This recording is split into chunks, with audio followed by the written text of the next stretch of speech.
Hello, folks. It's George Leoniak, and I'm back doing another video. Welcome to New Geometry. I am going to do a follow-up, kind of part two, on the video If Only Terrence Howard Knew This Sacred Geometry on the Joe Rogan podcast. Now, I did the previous video, talked about the LynchPin. This is the version that I shared, the KNEW version of the LynchPin. I'm going to respond to some different comments that were in the comments section of that video. Throughout this video, I have a presentation set up, and I'm going to talk a lot more about a form that has about the no straight lines. That was one of the big comments there as well. So I have this video is going to focus on putting clusters. Some of it's going to focus on putting clusters of what I call the form called the maple leaf pattern that came about through my exploration of the KNEW version of the LynchPin. This is different than what Howard has produced. Okay, it's built on a different design, underlying structure based on sacred geometry. So I'm going to share the screen. Let's go ahead and do a quick review of just some of the other things that were shared in the previous video. Not too much on this, but for anybody who didn't see that, you'll still be slightly up to speed, but I definitely suggest going to check out the part one video that's going to elaborate on the foundation of this material in greater detail. Okay, so the primary thing I'm discussing is really the geometry that was part of Terrence's LynchPin model. Now, some of the comments are kind of interesting to me because they say I see straight lines in all the drawings and forms and the things that I've constructed, but I don't understand how, when we're looking at this, we don't see straight lines here either. This version of Terrence's drone that Kevin Plazier won this contest to actually get into the air, it's made of straight lines and pentagons. Now, the thing that I wanted to discuss in the first video, of course, was in looking at Howard's conceptual drawings that I found on a website called Becoming Borealis. There was the plans for that, and I did the measurements on it, and in the drawing, it has a 108-degree angle. Now, in a previous video I saw probably 3 years ago when I was checking out the LynchPin, trying to understand more about it, I was pretty certain, almost certain, that one of the team members said that they had to use a 109.5-degree angle. So I was curious about how come the drawing had the 108-degree angle in the orthographic drawing. But I was really trying to adjust, even if they did use the 109.5, I'd go over this in the previous video. These pentagons are still going to be different shape. They're not equal edged. But I went on and on at length within the previous video about the pentagons of this form.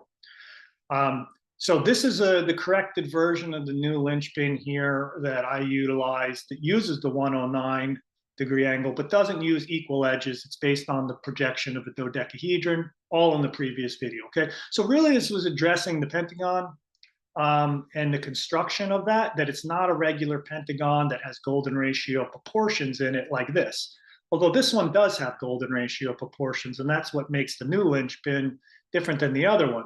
Just another thing, I'm playing lightly here, calling it the new LynchPin. I have no intention to try to patent this. Of course, he's got a patent on it. I'm not interested in patenting this. This is for the love and the truth within sacred geometry that I explore this topic with.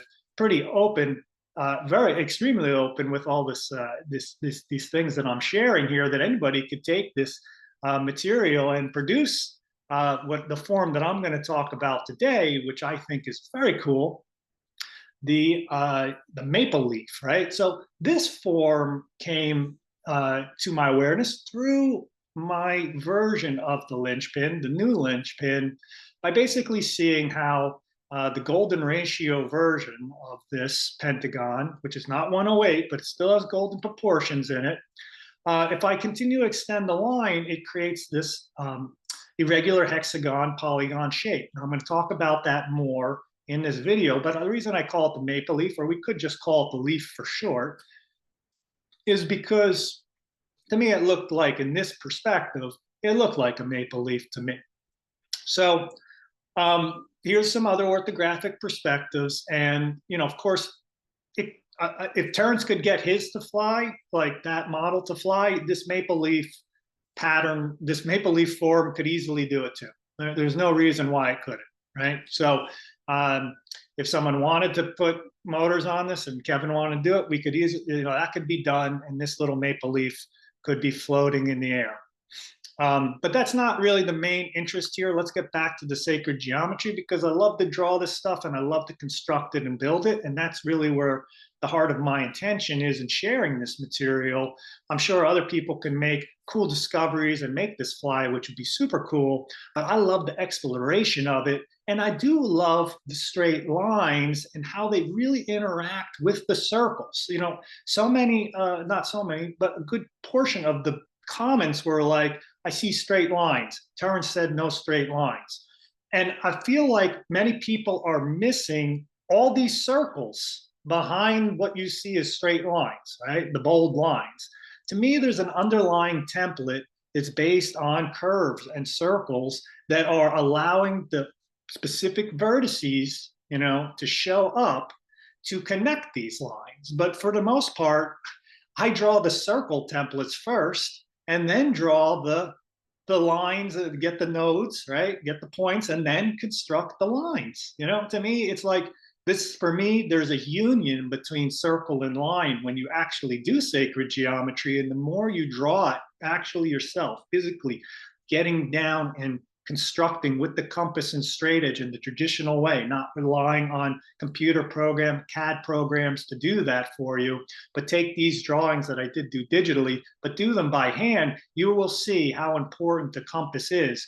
It's, as Frank Chester said to me a long time, placing that needle point onto the page and spinning it around. When you hit that needle of the page, that is your consciousness going onto the page. The compass is your connection to consciousness, one way, a connection to consciousness. So practicing sacred geometry in that way opens you up to these types of revelations that I'm sharing here. These are revelations for me, because I wouldn't have done this otherwise. So I thank Terrence for the form he shared, because it expanded my my knowledge base, expanded what I knew about sacred geometry, and allowed me to play with the forms and expand them in ways that I hadn't done before. So here is the, it's concave shape, right? So these are sloping in, and I decided after one of the viewers is like, well, what happens if you cluster these together like Terrence did with his drone, the LynchPin? And I wasn't sure just yet, so I decided to make a few extra paper models, did some drawings, which I'll show you in a moment to see how they fit into the templates, because for me, the drawing template and the handheld version of these, they must match and fit together, like the proportions that are within the circle templates and the lines associated with them, they transfer over to the drawing. So I'm using that as like an architectural reference point to construct from. So when I put these together, you'll see that you have 3 of them meeting in the middle here. And then it only takes 4 of these maple leaf, the leaves, to put together. There's one more on the back there to construct this. Now, the shape itself it's got 2 angles that are, these are each of these polygons, this hexagon. It's 109.47 at the top and bottom, 125.264 in the 4 corners here. And then if the edge length here is 2, then this length over here, N to P 1 here is root 3. And then this long edge here is going to be the root 2 times 2, okay? So it's 2.828. So you see all the sacred proportions and sacred measurements in this. Now, if we throw all that out, we're losing a kind of common pattern language. If we just, and I'll show you, because I built some kind of circular models, which I'll show later, right? So if I just build this, which I did build off of a framework of something else, if I just built this, which is cool, it's the model pretty much that, that I'm showing here, one of these leaves. If I do this, I really don't have a common pattern language to convey this to someone else and say, oh, well, this is based on a tetrahedron, and, have that diagrammatic language to use to describe what's happening there. And that's important for me. It may not be for everybody. So here's the drawings of this, and this is how we make that connection. Now, Terrence has talked a lot about the flower of life in his videos, and all being made of circles. And I'm going to have Michael Evans on the show, who created the Tryon ray. Michael and I are going to discuss his work, which is, predates Terrence's work on this. In my perspective, predates it, and also his work with the flower of life and creating the three-dimensional sculptures of these petals, right? So he does a lot of that. He's going to be on this weekend with me, so we'll be discussing his work. But this is the pattern as a kind of grid-like layout, right? With the model, this is the same model. These are those four maple leaves that I'm calling them, joined together, and here they are. We're seeing three of them. One would be on the back side of the form.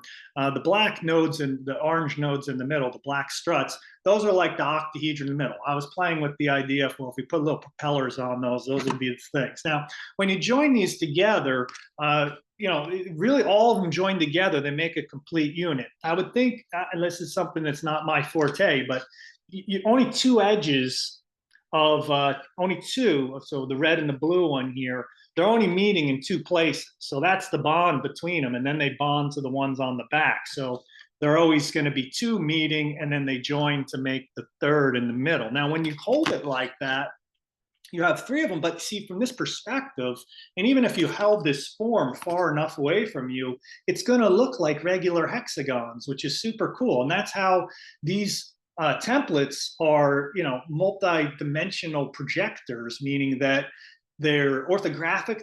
All those dimensions are squished down, but they don't really tell you the depth of a form. So we don't know if those hexagons are flat or they have some dimensionality, right? These hexagons could be considered cubes, right? Sometimes they could be considered rhombic dodecahedron, and now we're considering them as these elongated hexagons, like in this, rather than just flat hexagons. So this whole thing becomes a template to be able to pull a diverse amount of information out of this, rather than just cubes, for instance, or something else, or even just petals. Like, it could be more than just petals, right? There's flower petals connected. So there's no one right way to perceive this, okay? There's multiple ways to perceive this. And whenever we lock into there's one way to perceive this, we've limited a kind of possibility in consciousness by doing that.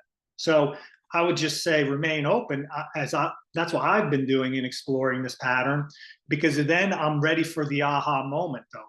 I'm always ready to do a breakthrough discovery. So I love the work of Michael Evans and how he looks at that as petals. And I've explored that. And I love the work that other researchers have done with this on just the regular flower of life pattern. I've added golden circles to it and added the golden circle forms to it. So there's lots of possibilities that exist in it. But that's true for this pattern too, right? So this is the same thing. This is what I call square view or twofold perspective.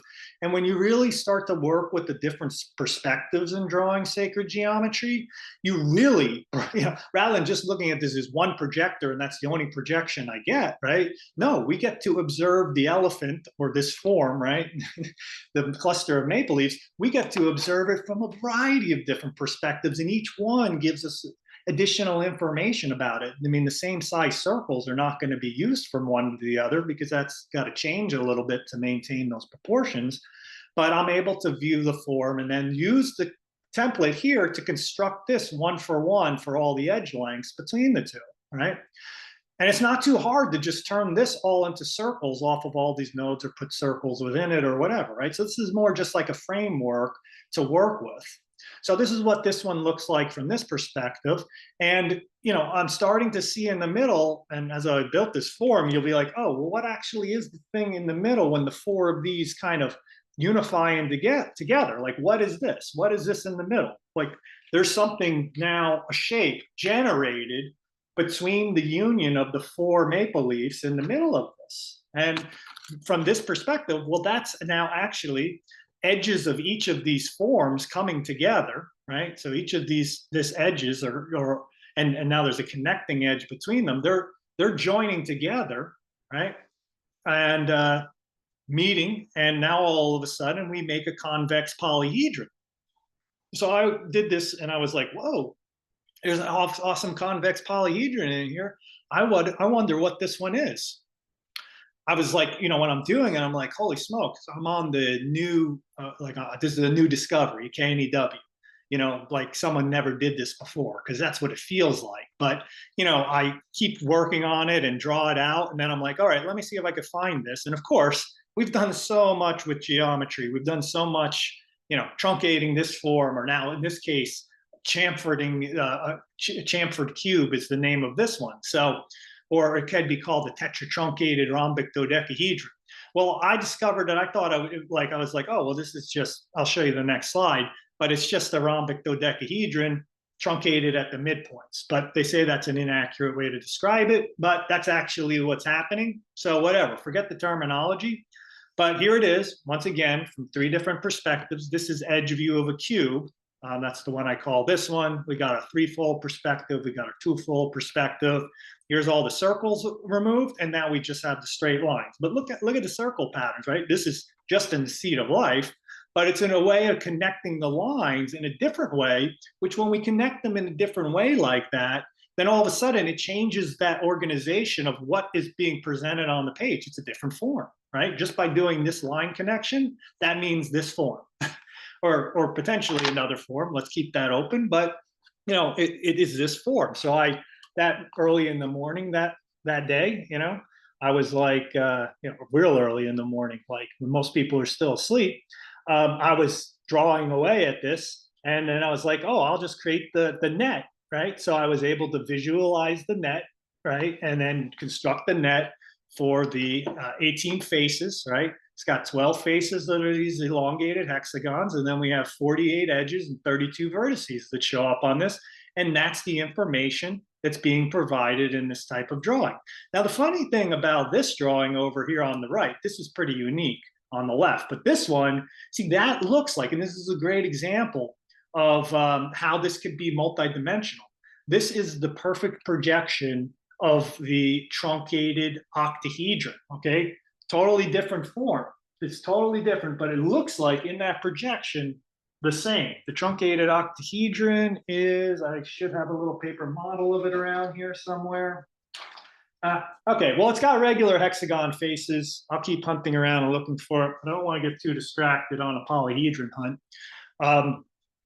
It's got regular hexagon faces. So if we tilted that into this view, for instance, we would see a big regular hexagon face, equal edged hexagon facing us.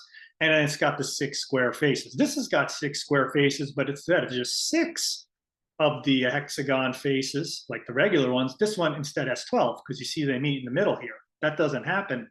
Now I'm treating this as the truncated octahedron. But this is that form, except these, instead of being squares up here, they're actually these long hexagons. So anyway, it's pretty cool to see it that way. So there was another polyhedron, but like I built this a while ago, and you should really check out this video. Maybe some of you are not familiar with the awesome other stuff on my channel, but this one is called A Journey Through the Dimensions. So just type that in, Journey Through the Dimensions, probably with new geometry, because a lot of stuff can come up with that title, I imagine. But A Journey Through the Dimensions.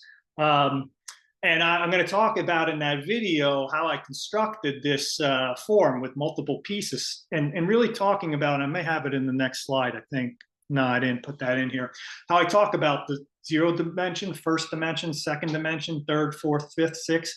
And this, in this kind of construction, was following the rules of the dimensions, was like a 7D structure. But really, it's kind of like, many of you are probably familiar with the tesseract idea. Well, there's tesseracts. There's a lot of tesseracts in this. But notice the different projections, and this is what I mean by a projection. See, an orthographic drawing that we do on the page, and this is why drawing orthographically is so important to understand the ratios and proportions, And that's what new geometry teaches, in addition to these different perspectives. So you see that they're not different things, they're unified. And the drawings help us do that. So if, like the sun is shining through these forms here, right? And they're giving us basically what we draw by hand, because the sun is so far away, right? Projecting its rays through this, it's just like our hand drawn. But you see, even by taking a photograph and holding it in my hand, our visual eyes and the phone in this case are treating it so we see the layers behind it, right? Because there's a vanishing point in there, let's say. So it's kind of getting smaller and smaller as it goes further and further away here. And we don't get a perfect or orthographic projection. We get more of a perspective drawing. New geometry and myself tend to do these orthographic drawings in sacred geometry. That's mostly the majority. Pretty much everything that I share is orthographic drawings, and teach how to draw these forms from these perspectives at the new geometry courses site. So here's from that same video, Journey Through the Dimensions, and here's the different views. So these little shapes here, right? So these little forms, they're actually all these, right? So these are just these tilted. This is a regular cube, and that's what the cube looks like when I tilted the camera. This is, I was trying to hold it as this kind of 7D arrangement. Now, it's not exactly a 7D, right? Like, because that looks different, but this I was following. It lets you would see on the like a Wikipedia called Hypercube 7D. But I was following this rule set. I don't know. You got to see the video, but it's pretty interesting, and I do it with the rhombic tricontahedron in that video.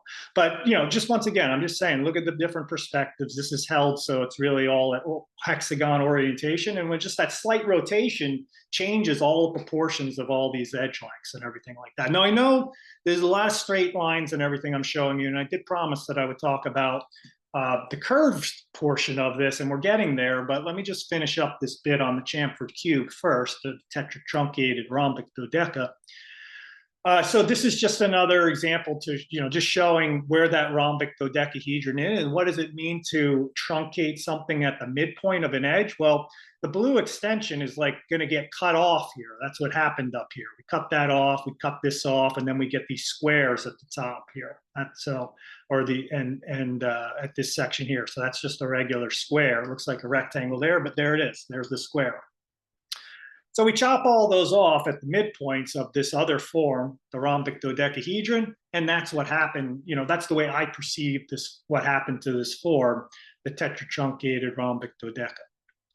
All right, so just one last bit on this, because I kind of went off on drawing this one because I was having a lot of fun after I discovered this, because then I love to draw it from other views, and a pretty unique view here that you won't even see on Wikipedia is because I know how to draw the fivefold symmetry, and I understand how the cube and octahedron and those other forms are found in that. And of course, even drawing the rhombic dodecahedron from this slight tilted version, it's nice because drawing it on that slight tilt, you see the other projections are more or less just like boom, boom, boom. They're like right on, right? You don't kind of see that there's a side of the form. This is flat, flat, flat, right? So for this drawing here, when I do the slight tilt in the fivefold symmetry drawing of this, I'm able to kind of see that little elongated hexagon pop out on the side there, right? So it's just that little adjustment, that little change in perspective. You see that? That's that same size, that long line there is actually this hexagon face in the middle. And with that slight shift and adjustment here, all of a sudden I could see that pop out the other side there. And that is all given by the circle template. Once again, it's all about the circle template below this to first identify the vertices. And most forms can be found just with the intersections of circles.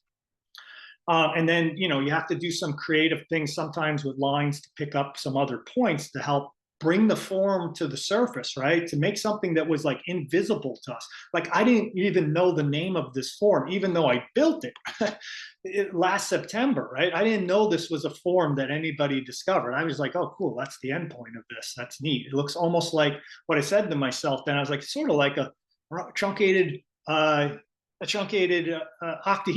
but it actually has its own name discovered by someone else. But I was just led to that through studying these circle templates and constructing and building what I'm seeing from them, okay? But this is the neat thing. Let's pull it back from that, because remember, just that form that I just brought us through, I discovered when I put these maple leaf pattern, these 4 maple leaves together, if I took these off all the way around, the little projections, the little wings sticking off it now, you could see right there. There's the square in the middle. There's the hexagons. That's the form right in the middle. That's the same form as this, right? And this is called a zonohedron. So I can put these together with these and put cubes on the square faces, and I'll fill space infinitely. That's why this pattern can fill space. It can fill space infinitely, and that's why it's going to fit over and integrate with patterns like the seed of this flower of life pattern, because you could see there's the form in the middle, right? That's the form I've been talking about. There's the square rhombus, but it's a square face. Those are those hexagon faces. Now that can happen forever throughout this. This could fill space infinitely. All right, that's a zonohedron.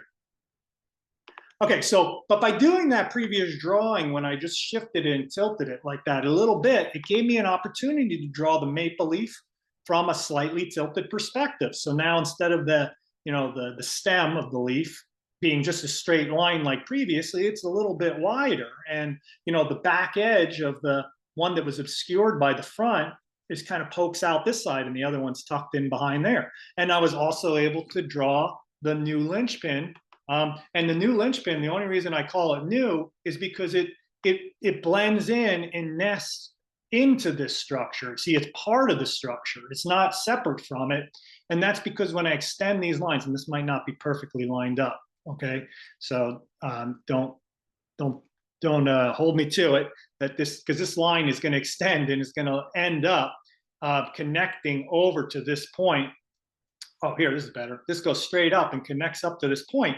That, if I stop this point here at the golden ratio point, and remember, they're not scaled perfectly, a little bit before here at the golden point beyond, that's going to give me the right location to do the new linchpin. See, so that's how the new linchpin, based on Terrence Howard's idea of putting pentagons, which are 109.57, right, in the middle, or 109.471, 109.5, based on that kind of idea and kind of doing all the correction work that I did on it, allowed me to make this form in something that I could actually build, right, with this easily, and then extend those lines to produce the maple leaf. So see, these ideas are part of, they're not ours. We could put a patent on it and say, oh, this is mine, right?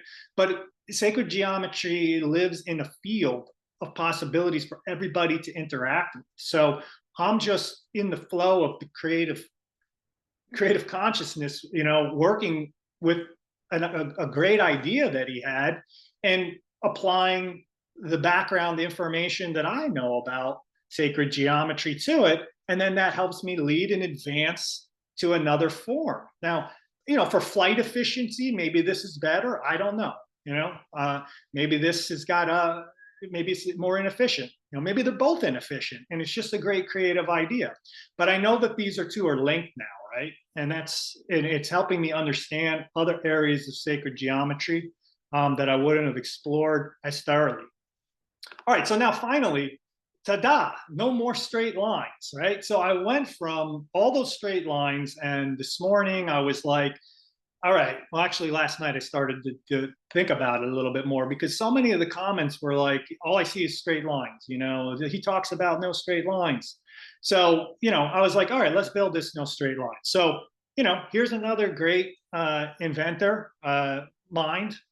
Michael R. Evans, I mentioned in the previous video, he made these space clusters in 1974 for kids to interact and start to get their minds, thinking in curves while also still maintaining a connection to polyhedra vertices, right? But doing them in curved ways, because this is a tetrahedron, and an octahedron you can do one, and icosahedron you can do.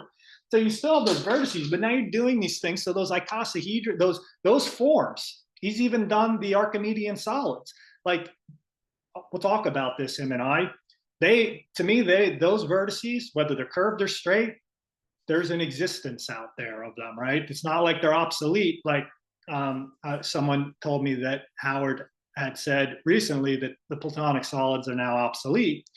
I don't agree with that.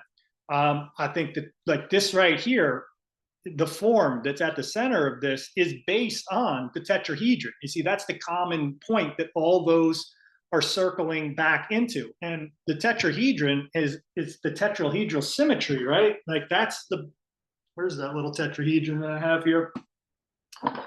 The little tetrahedron, well, okay. Well, inside this, nah, let's not go there. It's too confusing. Well, the symmetry of the tetrahedron, right? The tetrahedral symmetry, you got one strut up and two down and one back like that. Well, that is giving us the, that's how electrons are positioning themselves, let's say around CH4, right? So you have the relationship of the electrons distributing them equally around, and that's the most efficient space for them because they don't want to be touching up or close to one another. So they actually align to the tetrahedral symmetry. And basically at the middle of this gray duct tape here is the tetrahedron symmetry, right? So these are the tetrahedron symmetry. And then I just made these loops around it, right? So remember, that's the key thing. It's not based on the 108 pentagons meeting in the middle. It kind of led to a creative idea that went in that direction.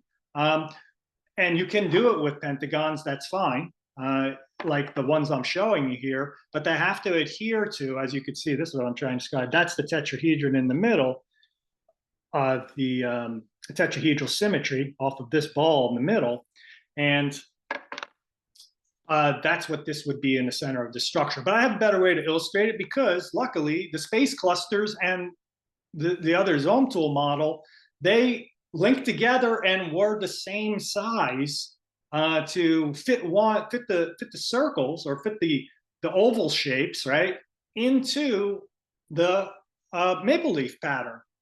So, you know, this is my grand finale form here, really, is taking the curved, no straight line idea and showing how both of those can unite and coexist in consciousness, right? I know there's a big thing, you know, it doesn't exist in nature, no straight lines in nature, but you see in consciousness here, they're mingling together, right? The creativity and flow of consciousness is working and showing that these, to me, that these straight lines and the spherical version that's nested within them, they're both working together. And this is consciousness expanding, that I'm able to then move from this circle pattern with all these petals, still draw lines in them, find a form within there, and then reintegrate the flow and the curvature through this tetrahedral symmetry type of shape, the tetrahedron at the center, and it all works. Like it all works. Like that's groundbreaking discoveries then, right? It's not to eliminate one half of the story and say there's no straight lines, right? Maybe that's just a matter of perspective, but that is also going to place a limitation in consciousness to work with straight lines as a tool, right? That are useful for some purposes and at some scales of creativity, and at other scales, at macro scales, maybe they're not. But why throw it out, right? Why? Because that then, you know, like this then could be constructed as a drone, like his drone of Terrence Howard's drone has straight lines, and you could still do it curved in circles, which he has shown some models like that. But I could build this as a straight line, and I could put these ovals in the middle, and then I've got the places for the propellers right there. So I don't know. I don't want to draw a hard line like that and say there are no lines like that that are useful. Okay, well, anyway, so from this perspective here on the threefold, which I thought was very cool, is you could see that this is an oval. This is really an oval shape because it's matching this hexagon. And I just looped those that way. I didn't try to shape them that way. I just taped the structure inside the container. But when we look at it straight down from threefold, look at the perspective all of a sudden. Wow, I see, you know, more or less, probably not a perfect circle, but more of a perfect circle than these elongated circles, the ovals, right?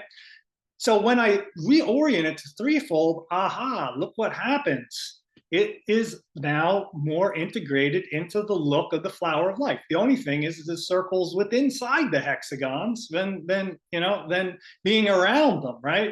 But that you could easily draw that in. And if I wanted to loop these around the outer vertices of this from this view, we could pretty much see the whole flower of life pattern if we continue to build and expand these out. From that view from the top down, it would look like the flower of life, or an extended circle version of it, because that has 19 circles. I keep saying flower of life, it only has 19 circles. That's the traditional drawing, but it's that circle radius circle pattern is what I'm talking about. But from this view over here, those circles are going to look all different. They're going to look like these ovals because that's what they're really in. They're in an elongated hexagon.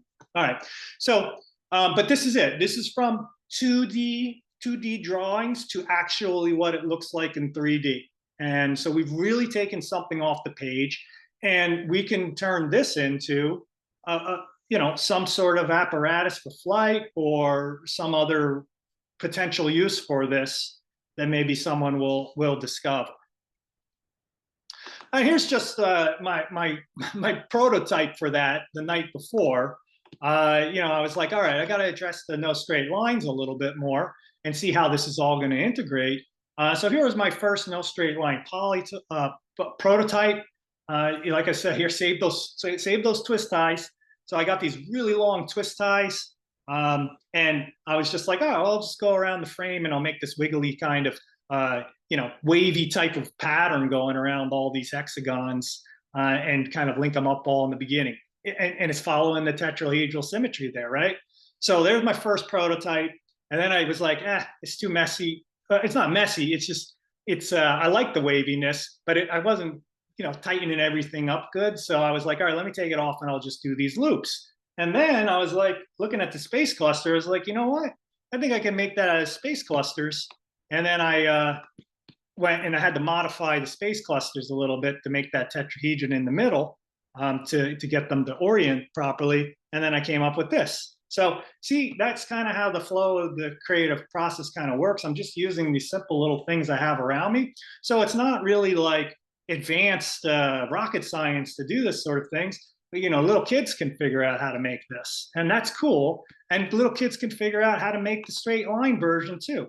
And both of them are going to be valuable to them, right? And both of them are going to stimulate different parts of the brain. None of them are going to be detrimental, because this sacred pattern language is going to awaken something in those young people that are going to revolutionize and change the world, right? So that's the importance of this, the message, the message that, strong message that even Terrence Howard's bringing about the no straight lines. There's a middle road to all of this, and sacred geometry holds the key to the blending, the unity of things rather than one polarized perspective. We've had so much of that for so long, oscillating back and forth between one extreme to the other extreme. Maybe sacred geometry, and for me, not maybe, it does hold the ability to create harmonization between multiple perspectives, from left and right, within our body, within our being, within our brain, as above, so below. So there's a lot to explore here. And thank you for joining me for this video presentation. And I'll just share, before I close it up completely, let me stop the share. And I'll go ahead and share just a few of the models up close like I did at the last video. So these are the same version of, this is the same scale as this. And basically, you could see how these will link up. Let me find the right way to put them together. You'll see if I place this one like back here, let me see if I can hold it just right. See, now if I put that there just like that, it's going to meet up with the corresponding edges of the other one. So it's a little tricky for me to get lined up. Oh, there we go. Okay. So I'll hold it like that. That's going to line up. These edges meet here and here. Like so. Maybe that looks good on there. See that? That goes in like that. Boom. Two edges. See the little square show up there? So those two edges meet. Now, when you have a bunch of them, you know, 3 edges are going to meet. And then this created the little form in the middle that I was sharing before. That turned out to be the Chamford cube. And then, like I said, I didn't build a bunch of these, but if I took a square, cube, put one of these on this side and then put another one of these up here and put another one on there and there and there, these hexagon faces, they're all just going to meet up with one another, and we'll be able to fill all space between them. Essentially, this structure here has 3 cubes that go across it, right? So it has a cube inside here, and then it has a cube here, and then it has a cube there that goes straight through the middle of the form, top and bottom. So that's why this form, as you can see, this is why it turned out to be this, because we have a cube up at the top here, we have a cube at the black nodes here, and then we have a cube down below the black node. So it's 3 by 3 by 3, like this. And then in addition to the big cube, you see the other cube here, the big cube, the 2 by 2 cube, right? So that cube is providing the vertice out here. So now when we have all that inner architecture, now when we go ahead and put these yellow struts in here, they go around, they make those hexagons. So there's that hexagon I was sharing throughout the video, the elongated one, and the square faces, right? And then now when I hold it just like this, there you go. There's perfect flower of life, seed of life, hexagon pattern, right? So it's not cubes at all. It's this structure. So that's what I mean. We can even build different structures that way, out of the cubic way of thinking about it. Okay, so here's the other model that I really liked, by putting the space clusters, folding them over, constructing the tetrahedron and taping it together in the inside to kind of blend everything together. I couldn't believe that it just fit perfectly. So this is really a kind of union of some of my 2 favorite building geometry, with the zone tools and the space clusters coming together, showing that there is harmony between both of these things. So, all right, that's the overview of the video. I might have left something out. Oh yeah, one thing over here. This is the, I had to go all out and build everything. Here's the big model, right? So this is the 4 maple leaves clustered together all as one, right? And then there you go. You see that form is constructed in the middle, the Chamford cube, and this is the same exact size as the Chamford cube that I was holding it up. So after I built this, I looked at this, I was like, holy smokes, I built this, and I didn't take it apart. I was like, oh, there it is. Let me just go around and grab it. I already had it. So I was happy if I didn't have to build this for the video. But you know, there's the maple leaves. Oh, I must be missing some portion of the form on that. Oh yeah, it fell off. Anyway, here you go. This is the version of it. There's holding it in the hexagon orientation there, and that's just like that drawing, right? Super cool, isn't it? All right. Well, I would love to be able to do it with enough space clusters to have all of them on there. That would be super neat. All right. Well, thanks so much for joining me. I hope I clarified some questions that may have showed up into the in the comments there, and I look forward to seeing some additional comments. And I hope you made it through the video. Much love and appreciation. We'll be back with another one. Please check out with Michael Evans' interview coming up within the next few days, so that will be up shortly too. Yeah, please subscribe to the channel and check out the new geometry courses. My real passion is, besides just talking for an hour or so about all this, is to do it with you and get into the hand-drawn techniques and building techniques. That's where it really starts to work and unlock the consciousness.